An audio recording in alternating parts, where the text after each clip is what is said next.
Hey everybody. So today I'm going to share with you a video that I think could be one of the most important videos that you ever watch. And today what I'm going to lead you through is how to create your vision for your life. I get this question all the time when I'm mentoring people. People will ask me, I really don't understand where my life is going. I don't know what I want to do when I grow up. I get questions like these all the time. And what it means is that people are searching for what they want to do, what they want to be in their lives. And what I'm going to share with you is a way to find out exactly what your life vision is. And so I'm going to lead you through this exercise. I want you to find a quiet, comfortable place where you can just be alone in your thoughts for a little bit. Because finding your vision is something that's very introspective, and it'll take that time for you to be able to understand what your vision is. So what I'd like you to do is close your eyes and relax, and for right now just listen to your breathing. Right? Breathe in, breathe out, and just listen and feel yourself and your comfort within your chair. Now, what I want you to do is, with your eyes closed, I want you to use your imagination now. And right now you're going to imagine that you see this big building in front of you. It's this big white building. And as you see the stairs here, you're going to walk up this flight of stairs up here, and you're going to see these two big doors in front of you. You're going to open up one of the doors, and when you look inside this big building, what you see is rows and rows of benches on either side of this center aisle. And as you go through this center aisle, what you see is these are like church pews, and you realize now I'm here in a church. And as I walk down the aisle, I see that there's people on both sides in those pews. And as you start looking at those people in the pews, you start realizing, it's like, hey, I know these people, right? These are friends and family that are sitting in these pews. As you walk down the center aisle, what you see is there's this box in front of you at the very front of the altar. And it turns out that it's a casket. Right? So now you see that there's a casket in front of you with the lid open. So you walk even closer and you look inside the casket and you see your body inside the casket. So now you realize, I'm here at my own funeral.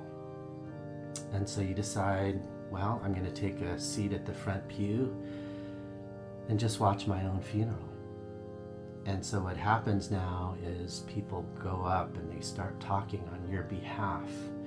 And they talk about stories of their interactions with you and what your life has meant.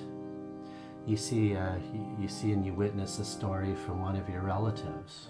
It could be a son or daughter or a spouse or a cousin. One of your relatives gets up and speaks about your life and what it has meant to them.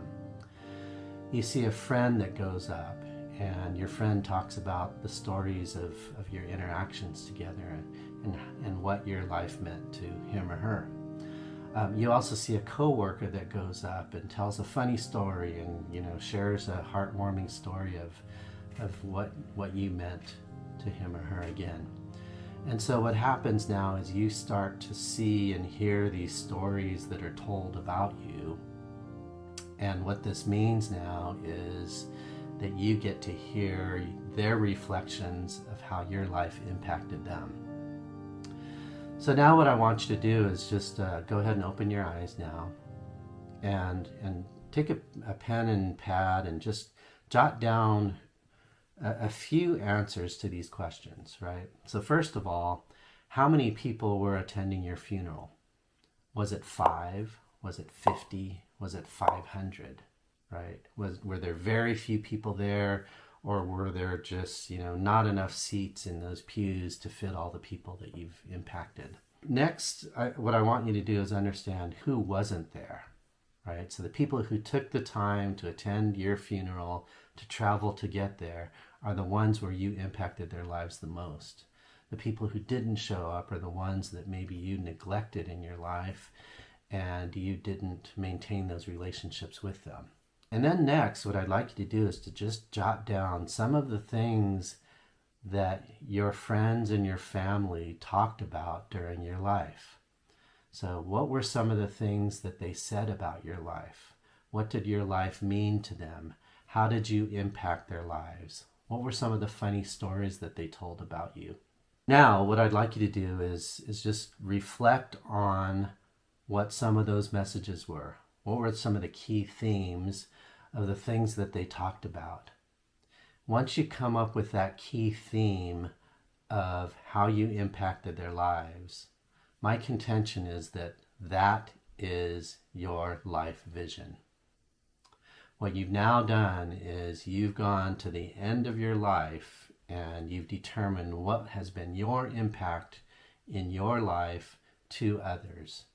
And through that, that becomes your life vision. Now, here's the key thing about this is once you've now ascertained what your life vision is, you must stay on track with that. That will be your North Star that you will always strive to just continue to move forward in your life, to make those right decisions in your relationships, the right decisions in the work that you take on, the volunteering that you do, the service that you provide others. And that becomes your life vision.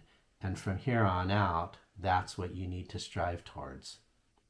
So I'd invite you to go through this exercise. You may have to play this a few times just to put yourself in that mode of reflecting and understanding your impact on others, but that will then lead you to your life vision. All right, so thank you for listening and participating in this. I really hope that this will help you to establish your life vision and really provide that North Star to everything that you do going forward in your life. Thank you.